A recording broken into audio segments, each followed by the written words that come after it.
TJ. Oh, and sign the sign-up sheet. It's coming around. It's how we justify having these things. I don't like mics, so understand I may move away from this mic at some period of time. Mics are kind of like scary for me because of my voice.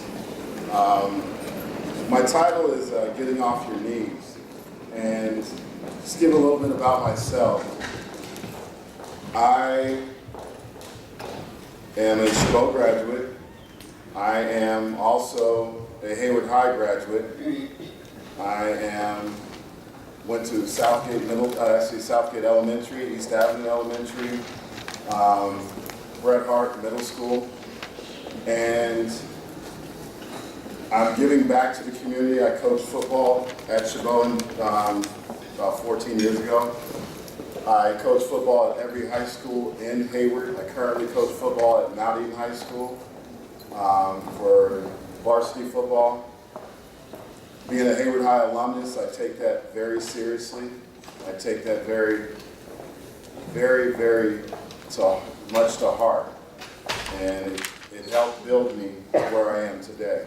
But most things started on July 11, 1973, the day I was born. The day I was born to a woman I know nothing about, but that she was a schizophrenic woman. And 3 months later, I was a ward of the court. I was put into a ward of the court by the state of California. And one of the other things is I had 2 half-sisters, all of us by different fathers, according to this letter that I got when I was adopted. I was adopted in 1977. According to this letter, my mom visited me several times, but just couldn't handle it mentally. She wanted to be there for me. She wanted to be there with me, and my 2 sisters, who are 3 years older than me, so 46 and 49 years old, wherever they are. My mom's birthday, to my knowledge, is 11/17/1947, but I have no name. But one thing is, I have a voice. I have a voice that tells me every day of my life for the last 43 years, get off your knees. Don't worry about anything because you're going to be okay.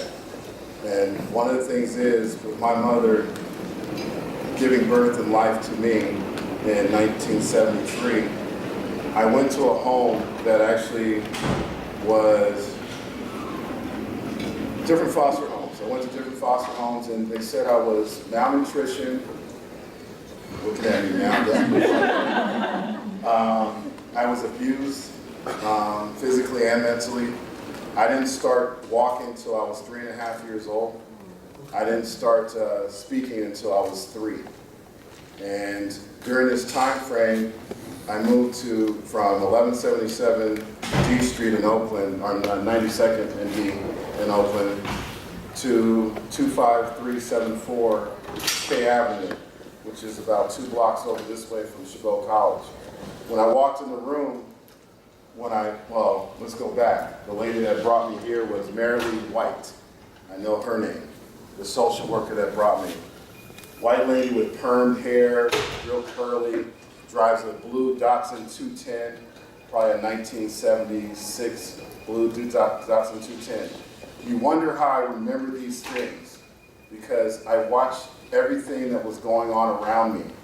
And I may have not spoke, I may have not said anything, but I watched everything that was going around me.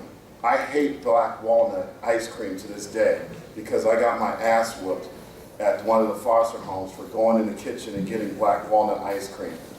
I hate it to this day. I hate the smell of it. And that's 43 years later, you still have that smell in your mind and that sight. But one thing is, when people talk to me, I'm kind of reserved. I don't know you, I kind of stand back. That's the way I've been all my life. The look I have is a look that I gained all my whole entire life. My mom, who currently is my mom and always will be my mom, Betty Moore, is a successful businesswoman in Oakland. She's been selling real estate for over 36 years. She's talking about retiring at 72. And one thing is, my dad who I carry the name for, the last name of Moore, he is retired, but they still keep working. And one of the things is, the seriousness in me started when I moved to them. And the seriousness about life and the focus in life started with them. I spent many a times getting my ass whooped by my dad because I wasn't serious or focused about things and I needed to be disciplined. But one thing is, he said one thing to me when I was 18, and I asked him if I could go out to this party after graduation from high school, after being on restrictions since elementary school. He told me, he said, "Don't disrespect my name." And when I look at that, I looked at that and said, okay, I ain't going out tonight because I'm about to get in trouble. I'm about to be arrested for something. And I look at my life and I look back and getting in trouble, getting whoopings, you know, doing all the things that kids would do. I didn't have too bad of a life, you know. I could have reported my dad for child abuse, for using the fan belt whooping my ass. I could have reported him for using the switch whooping my ass. But the one thing is, though, I wasn't ever going to turn my back on somebody that actually was providing a home for me and a lot of love. And my parents, you know, looking at them today, I always asked them why when I was younger. Why this? Why that? My mom would always tell me, go get a book and read it. Go find out what the answer is why in that book. The book's right over there. Go read it. That meant get up off your ass, stop being lazy, and go read it. Go find the answers. Don't let everybody tell you the answers for face value. Don't let everybody tell you the answers the way things are, you know, what they know. Find out the true answers about things by reading what you have in front of you. Get off the computer, pick up a book. I have a library at home because my mom told me to pick up a book.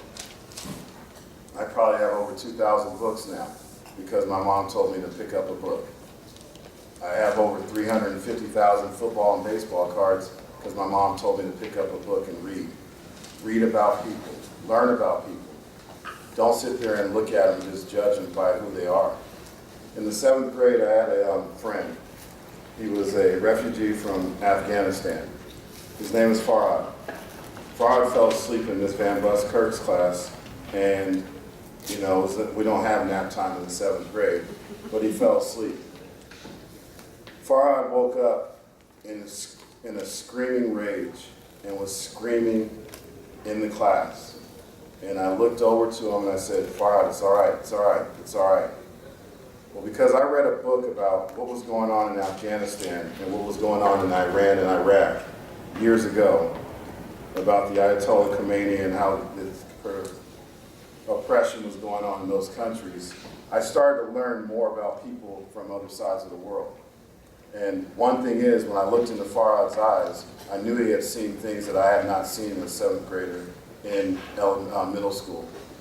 And one thing is, Farhad, God bless him wherever he is. I hope he's doing fine. He's doing a wonder for himself. I hope he was able to overcome his depression, his anxieties, and his PTSD from being a refugee after he told me he used to carry a gun every day at 8 years old, all the way up until the day he left Afghanistan and moved to Hayward, California. And one of the things is, with Farhad, is I knew that the world was a troubled place, but also knew that the places across the world, there was more people on their knees than I was on my knees. I wasn't always going to be the persecuted kid. And I had to always remember when I grew up, being bullied, being pushed around, being shoved, being talked about, that other people in this world are on their knees for a certain reason. They're either praying or they actually have the weight of the world on their shoulders and they can't get up. And one of the biggest things was, for me, was getting through high school. And the way I got through high school was I shut down. I shut down, I stayed in my room, I didn't barely pass all my classes, and I was depressed. Wasn't suicidal. It was against my religion to commit suicide. It was against my religion to, do anything that takes your own life. But one thing is, when I looked at myself, I just kept reading. I kept reading every day, kept trying to find answers every day. I showed up to school every day. If I was late to school, I lived 1.5 miles from Hayward High, it took me 15 minutes to run down the hill. And the one thing is, it was all about time management for me. My mom was always late to church. I was always early, but she's the one that had the keys because I couldn't drive yet. The one thing is though, my mom always taught me that by her work ethic, watching her get up every day and go to work, be appreciative of everything that she has, and also getting down on her knees every morning and every night, praying for my safety, praying for our family and our friends, that we were all going to succeed some type of way. We went from 25374 K Avenue to somewhere up in the Hayward Hills that I didn't want to go to. Changes in life, things happen, It's like the Jeffersons, you move up in the world, sometimes you don't, okay? One thing is, looking at my mother, looking at how she approached life, she always had a seriousness about her. My friends at 25 years old, we were all scared of my mom when they drove up to the church to drop me off, because I told them I had to go to church today, and they had to go to a baseball game. They drove up, stopped, my mom looked over and said, "They're not coming to church today?" My friends were ducked down in the car like this, kept driving away like, "Bye, Sister Moore, see you later." And I'm sitting here walking in with my head down like, you've been out all night and you still came to church, but you've still been out all night doing Lord knows what. The one thing is, my mom has whooped my butt, but she only slapped me once in my lifetime. The day she slapped me, I was 6'2", 215 pounds, and 18 years old and thought I knew everything. I didn't know everything. And for me, her slapping me opened up my eyes. You ever felt a punch? Sometimes a punch will actually close your eyes, Mike Tyson style, or sometimes a punch will open up your eyes, or a slap would open up and you're like, whoa, what happened? Let me slap myself to wake me up. Well, my mom's slap at 5'4", 140 pounds, hitting me, that was a big deal, because she had packed a wallop too. And my face turned like this and came back and looked at her, but she knew something was in my eyes. And it was the fact that I was suffering from a lot of pain because I said the wrong thing to her. The reason why she slapped me because I told her she was not my mother. She was not my mother, because I had known so much and so little about my real mother. And I wanted to see my mother. And at that time, part of my depression and part of my life was dwelling on the fact of knowing my mother and knowing my sisters. To this day, I still don't know them. Social Security told me I can send a letter and maybe they'll answer. It's a scary thing for me to do, is sit down for about 10 minutes and put down on paper, this is who I am, can you please call me? Pretty scary if you haven't seen somebody in 43 years. And then the other piece of it is my mother alive or is she gone? That's what I really get scared about. But the one thing is though, I look at the other part of this story, the letter that was given to me, and it told me that my father was a security guard. And I looked at it with disgust because I was a bastard and I wasn't allowed to be taken in by him because he cut out before I was even born. He cut out at about 6 months of pregnancy and he was gone. Don't know who he is, don't really care who he is, The name that they have on my social security card, my original one, I don't know if it's his or my mom's. But one thing is, thanks wherever you are, Dad, but one thing is, you're not part of my life and you've never been. And that hurts, it cuts. Because throughout my time in high school, throughout my time, between the ages of 12 and 25, I was known in the 90s and 80s and 90s as an endangered species as an African-American male. I knew I was black, but the one thing is, though, I never considered myself really black. I just considered myself a person. Because I didn't do some of the things that some people I know were doing, running the streets, selling drugs, getting into fights, going to gangs, all that type of stuff. I knew I wasn't doing that. But the one thing is, though, every day of my life, I knew that one of my friends was having something happen to them. And one of my friends was either incarcerated. Some of them are still incarcerated to this day. Some of them just got out, And the one thing is, when I passed 25 years old, that was probably the biggest birthday of my life, because I was off the endangered species list that society had put out there for young African-American and black males.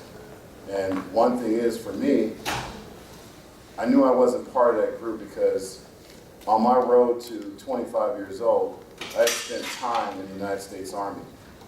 And my time in the United States Army was after that slap my mother gave me, right in the hallway and right in front of my room.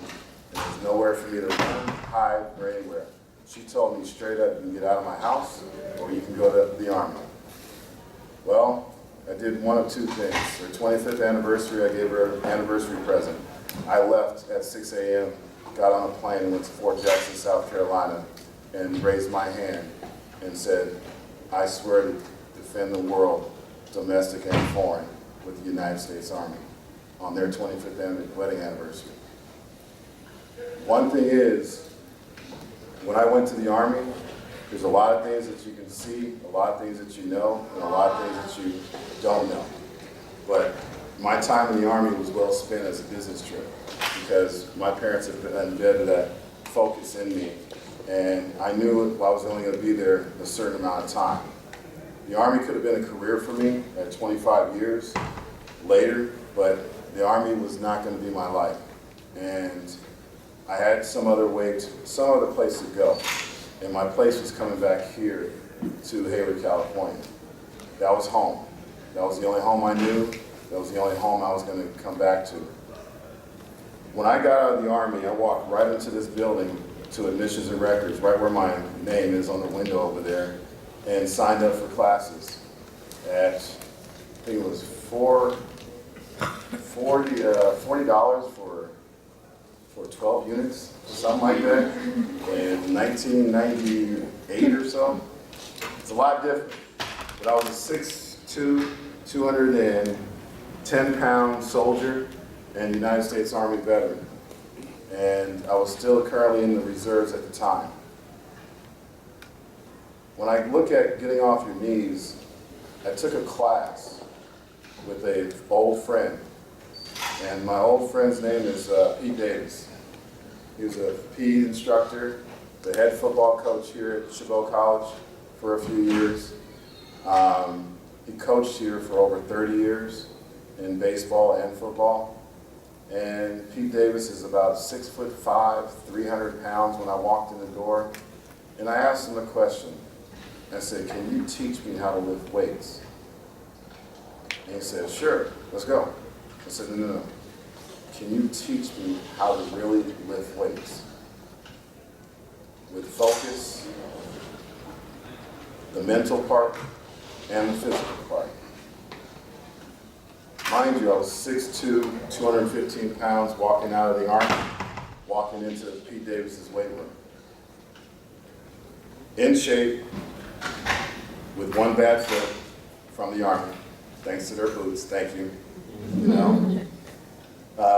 and we started lifting weights. We started at 5 o'clock in the morning, and we would stop every day at 7 o'clock. I went through what now is called yoga class. I went through the most physical training that I could ever do. And I went from 215 to 265 in 6 months of lifting weights with Pete Davis. I am now currently probably around 275 to 280 pounds. I've been as big as 285 pounds. Actually, no, 305 pounds. With this uniform on, I'm probably about 315. The one thing is, as I'm going through this training with Pete Davis, every morning, I'm lifting weights that I hadn't lifted before. I'm lifting weights that I hadn't done in a long time. And I'm taking out my depression. I'm taking out my anger. I'm taking out my worst thoughts. I'm taking everything out in that class, mentally and physically, on the weights. I'm taking it out on everything that is there in front of me. And every squat, every curl, every bench press, every military press, everything was a weight that was knocking me down to my knees. Everything was a weight that was tearing me down to my knees. You guys have seen powerlifting before, you've seen weightlifting before. I was actually in there screaming, yelling, letting it all out. And the thing really hit me was I'm helping myself get through PTSD. I'm helping myself get through depression. But I'm also helping myself make a better person out of myself. And the way I did that was the anger that I had for many years against people, against persons, the blame I was placing on people for where I was, what kind of job I had, what kind of schooling I had. I was now turning it all back to me, and I was holding myself accountable. I was holding myself accountable in the Army, but now I was really holding myself accountable because I knew I had to go forward. And as much pain as it was, as much pain as I went through, I mean, let's back up. There was a semester here before I got dismissed from Chabot College in 1993 because I failed. I didn't go to class, I partied too much, I hung out. I was in Christine McDaniel's Administration of Justice class, and that's probably one of the few classes I passed. And my back went out. My back went out before I got to school. I drove to school, and I tried to get out to go take my final. I fell in the parking lot. I fell in by the bookstore. I got to building 100 right out here by this bench by the cafeteria, and I literally crawled all the way to the elevator in building 500 and went upstairs to room 507. And when I got in the room to take my final, she asked me, did I want a chair?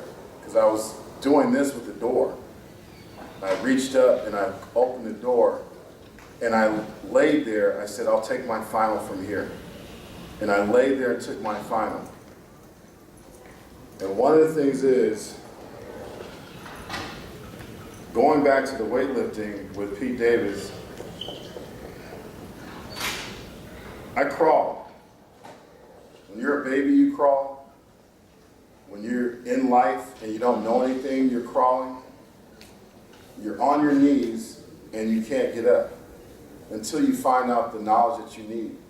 And the days that I worked at getting myself together with Pete Davis, God bless him, I love him to death. And the days I also worked with Steve Friend to get my mind together, I'll tell you right now, those are some of the biggest accomplishments that I ever had. And, you know, guys' egos, they go anywhere, but one thing is, everybody would ask, how much can you bench? I don't know. How much can you squat? I don't know. I look back at the numbers because I had to go through a workers' comp case years later because of my back, and they asked me and said, how much can you bench? Well, I'm under oath, so I've got to answer the damn question. So I could bench 325 pounds. I could squat 575 pounds on up. I could curl 185 pounds. They asked me, how much can you do now? Can't do any of it. Can't do any of it. Ups and downs. Getting hurt ruined a lot of it. You go back into depression because you can't do the things that you had before. You can't walk to do the things before. My firstborn son, my back went out again. And I'm having to hold my son while he's on the bed versus me standing up holding him. I had to hold my firstborn son, me kneeling next to him. I was on my knees kneeling next to him. One thing is, each day that I come to work, each day that I get up, I'm thankful for one, but I don't want to let anybody down. I looked at my son, and his name is Matthias, and to this day, I look at my son Matthias knowing that I have to stay off my knees. Go to my knees to pray, but stay off my knees and not be that same person blaming everybody and anybody for anything else that happens to me that is not my fault, and blaming everybody else for all the problems of the world. But be the example for him and his younger brother, Mateo. And one of the things is, I look at this, I told you I was a football coach, but I'm actually a CYO basketball coach. I told myself I would never coach my son. I am now coaching my son's 7th grade basketball team. And I look him in the eye every day, and I just wonder, how is he going to survive in this world if I can't teach him anything? How is he going to survive if I can't get up off my lazy butt and do the right things for him? How am I going to be an example to him? Well, I brought my son into my world, which is coaching football and being a campus security officer here at Chabot College. But I also brought my son into a world that, you know, he's going to learn from a lot of people, see a lot of people. He even says that I can't go anywhere without saying hi to at least one person. 3 years old, I couldn't say anything to anybody. I was shy. I did not talk. But at 43 years old, I go to different places around this Bay Area and people know who I am.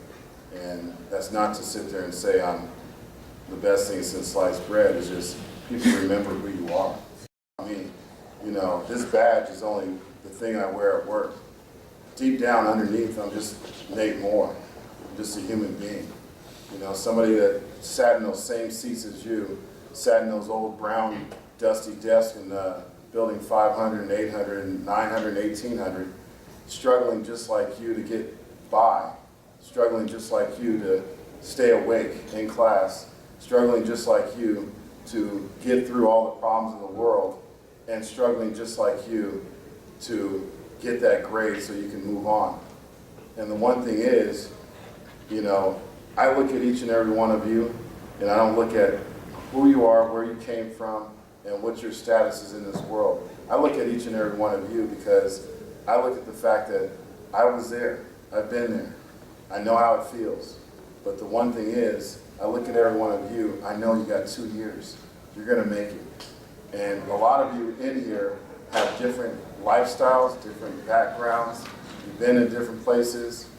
I came from a 2-parent home, I can say that, you know, but some haven't, some actually haven't. I coach football kids that have chips on their shoulder every day. And the chips that they have on their shoulders every day they're put out there. They test me every day.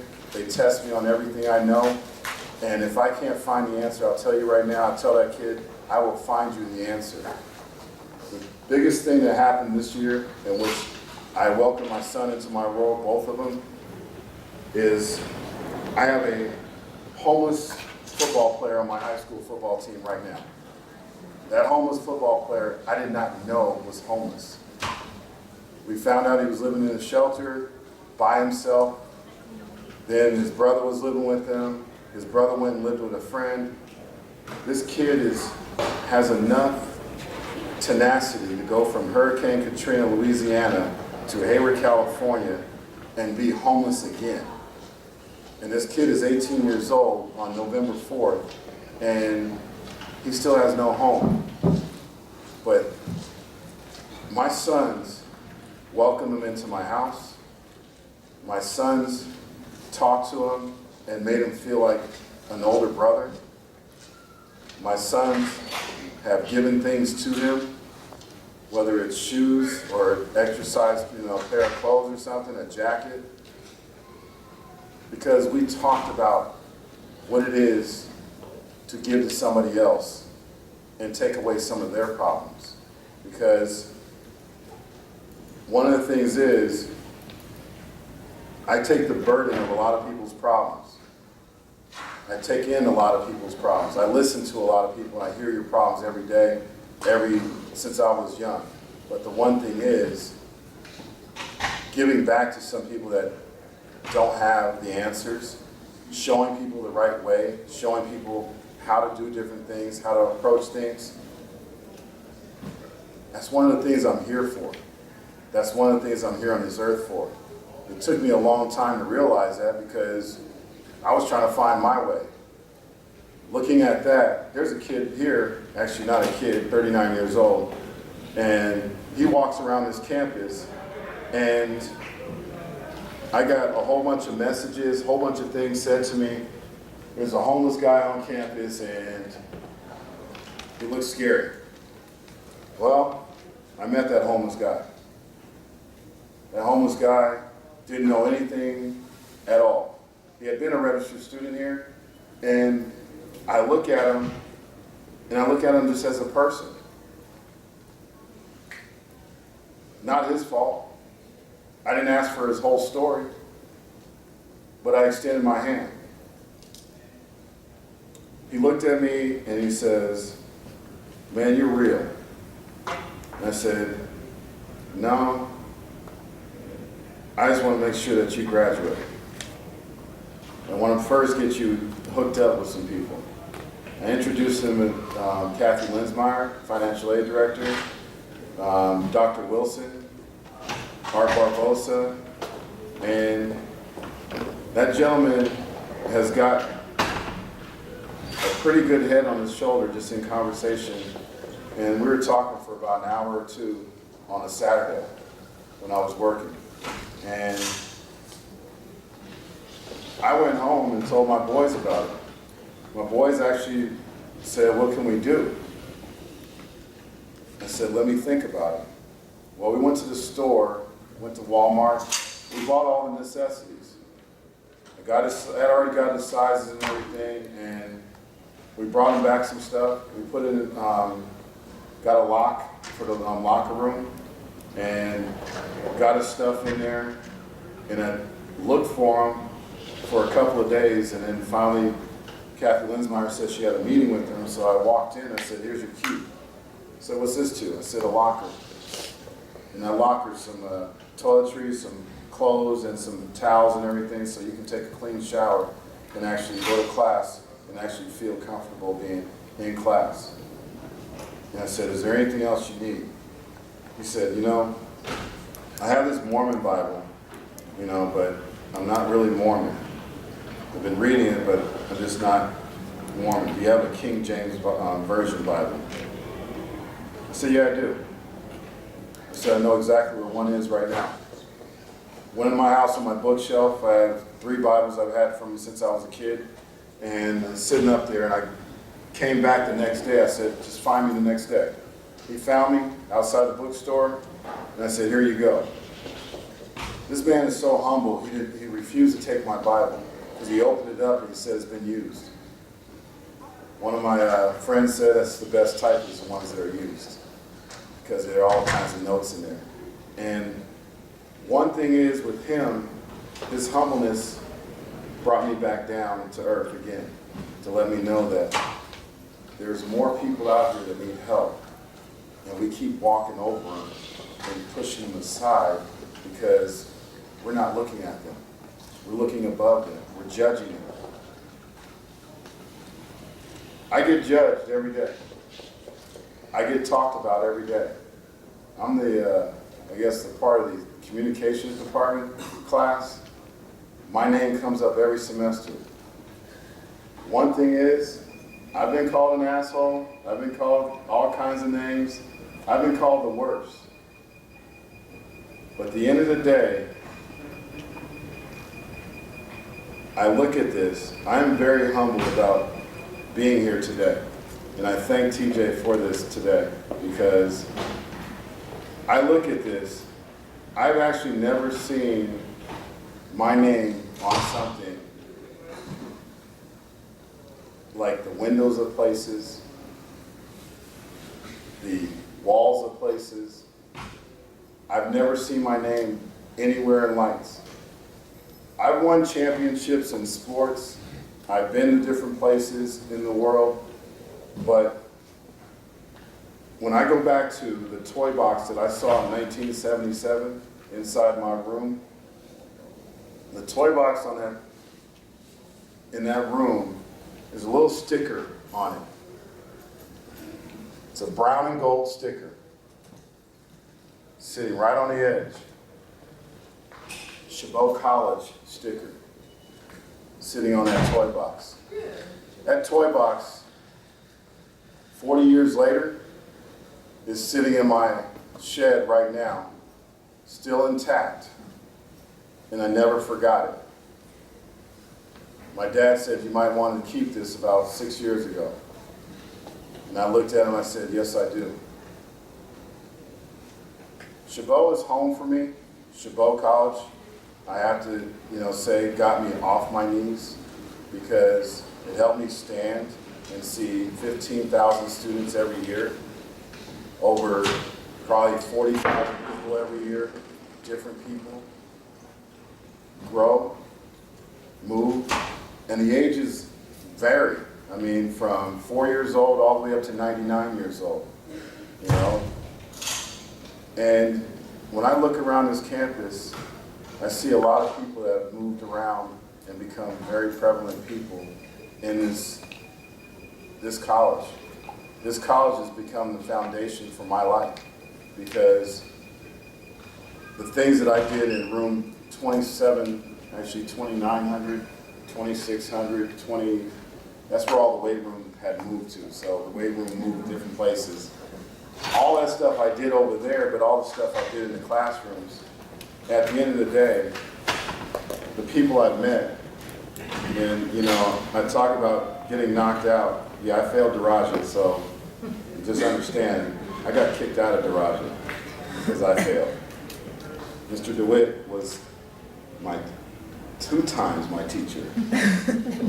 And the one thing is, it's real funny because I'm nervous as hell talking today, and I really don't get nervous too often.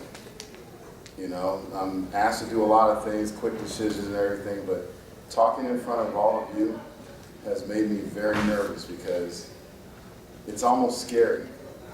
Because I'm just recounting my life in front of students that I don't know personally, and teachers and staff. But I'm appreciative of the fact that I'm not on my knees anymore. I'm actually somebody. And it goes back to Mr. DeWitt's Invisible Man. Ralph Ellison wrote that book. Invisible was invisible to the world because nobody knew who he was. Things happened around him all the time until he figured out who he was.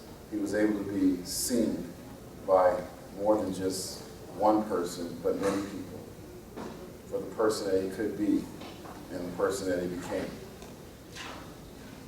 I've been invisible for years to a lot of people. Today, I'm actually visible to a lot of people that didn't know who I am, where I'm from, what I've accomplished. And I'll tell you right now, I might have to show my parents this video, and let them hear how much I care about what they taught me. My mom's from Mississippi, also by way of Detroit. My dad's from Arkansas, where 2 other staff members are from the same city, Camden, Arkansas. And the one thing is, what my parents taught me, and with the example my parents set for me, I'm truly grateful for the fact that they taught me how to work hard for everything I go after, everything I do, everything I pursue. And most of the time is without them even saying a word. Because they taught me how to go out there and find the answers for myself. Thank you guys for sitting through and listening to me today. When you leave here today, I'll tell you right now,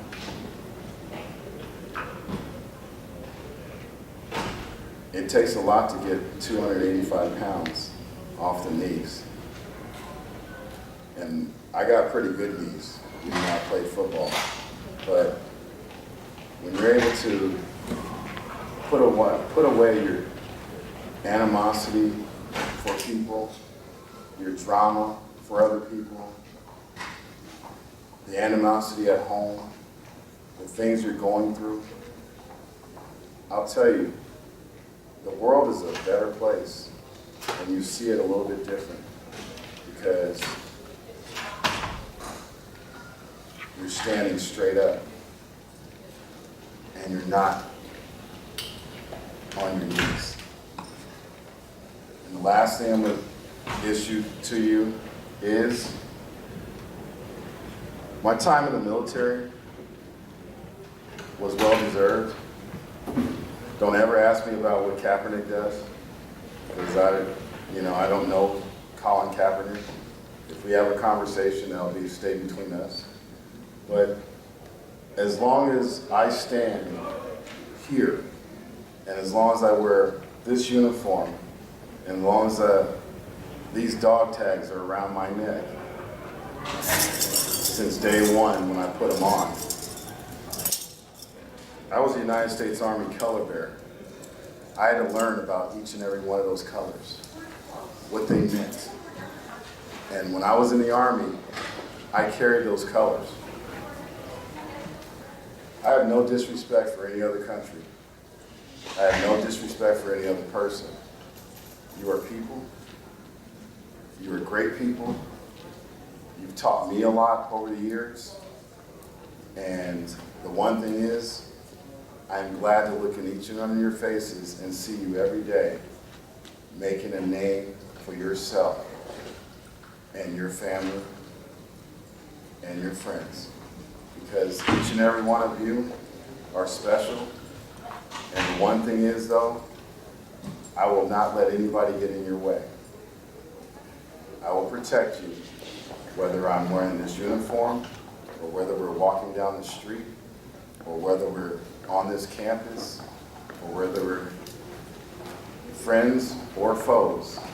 I still will try to protect you with all my heart, because each and every one of you are special, and it does not matter what place you came from. Thank you.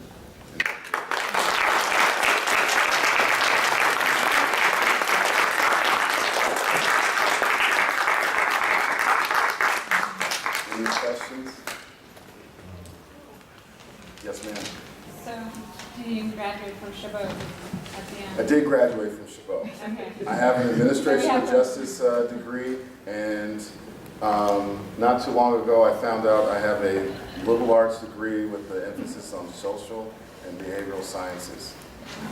I just need a tutor for math 55 and 43. I think we all do. And some of my teachers are still here. TJ Puckett, Sean McFarland, Steve Friend, Ken Grace, some of my friends, Chief McAllister, Chief Boykins, Tom DeWitt, of course. You know, I owe that man a lot because I learned how to write in this class and put feelings to paper. And it's hard when you have to do that.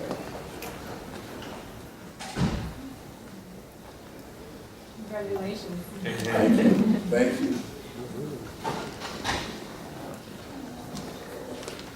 Any other questions? Don't be shy. I was shy a long time ago. I'm an open book right now, so you can ask. You really answered everything. Yes, Dr. I'm Ms. Bradenton. I just want to say thank you. I see a lot of my students here, thank you for coming, but I think it's really helps to hear a strong voice and for our students to have a strong role model. So thank you so much. Thank you. Thank you. How many people went to Hayward High here? How many people went to Tennyson? Mount Eden? James Logan? Oakland schools? There's too many of them. Oakland schools, anybody? Okay. Anybody go to Oakland High? Oakland Tech? That's for my cousins when it's a good thing.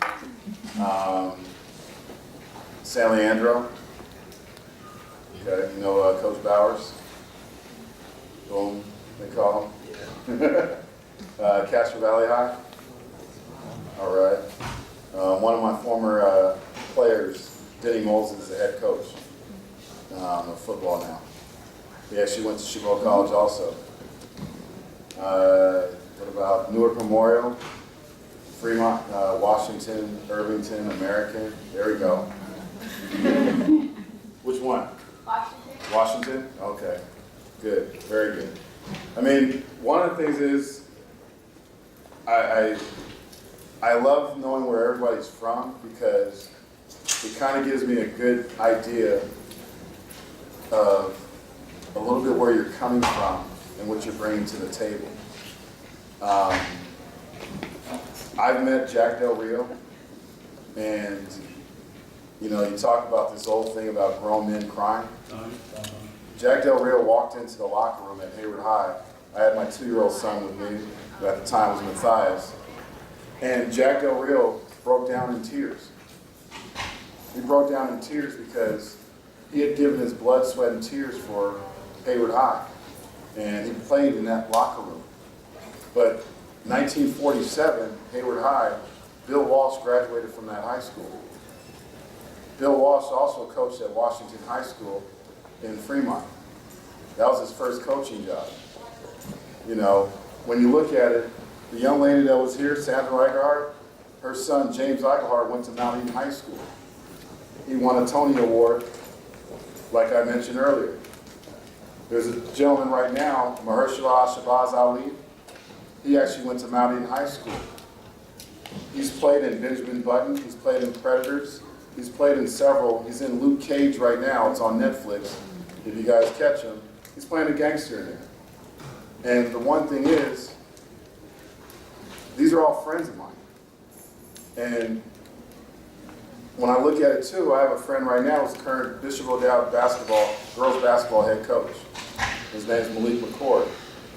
And you want to talk about two guys that are the humblest of our crew, and my friends range from 30 years or more. We don't change underwear every day. Our friends stay the way they are, and they're true. You know, some of you guys have friends next week. You have to change your friends this day. And I'll tell you right now, Malik McCord and Mahershala Shabazz Ali, those are two of the humblest people I've ever met. And for what they've gone to and gone through to become who they are, I'm telling you, it's a fight. And it's a struggle, but they've made it. And I look at them every day, and I'm proud to know who they are, but I know one thing, like my parents taught me. Their fame is not my fame, you know? My fame is created by me. The clothes that I have on my back are mine. The clothes the food I put in my belly is what I earned. My parents, what they have, that's theirs. If they decided someday to give it to me and my brother, that's fine. But I'll tell you right now, everything I do is for me and my family. Everything I walk through is for me and my family. I can't sit there and tell people that, that I'm such and such. No, you can't over-exaggerate a story. You gotta be real. And being real is just being true to yourself and knowing who you are, bless you. And the one thing is, every day I get up, I will only wear 2 pairs of clothes, really. My sweats and this uniform. All the rest of the stuff in my closet, I look at and start laughing because I'm like, am I ever going to wear that stuff ever again? But at some point, that's the way life is. You look at the PE teachers, you see them in shorts all day long. Will they ever wear pants? I don't know, But you got to understand, when you see people, they're comfortable in their skin and who they are. And they're comfortable where they came from to where they are now. And they arrange for themselves to be in that position. Herschel went to Hayward High too, just so you guys know. The guys that went to Mount Eden. Herschel went to Hayward High also, But learn more about, where you're from. Learn about more where you're at, 92nd and D, I'll tell you right now, that world over there, I haven't left it. I know what it is, and I know what it looks like. I'm not shy about knowing where I'm from. That's where I'm originally from. Where I'm at is where I put myself. And this is where I stand. Oakland is my hometown, but Hayward is my place of living and place to thrive. So wherever you guys come from, whether it's the Philippines, whether it's China, Thailand, Afghanistan, remember where you're from. Remember what's going on over there. Take note, because someday you may be that president of that place. You may be that person that's making a difference at home. And the one thing that we learned in Daraja was, during the 90s, Africa doesn't want us back. We kept saying that, because there's a lot of animosity. You guys may not think there's animosity between some African Americans and some Black Americans. I'll tell you the truth, there is. There's still some animosity, And it's not built on by us. It's built on by somebody outside.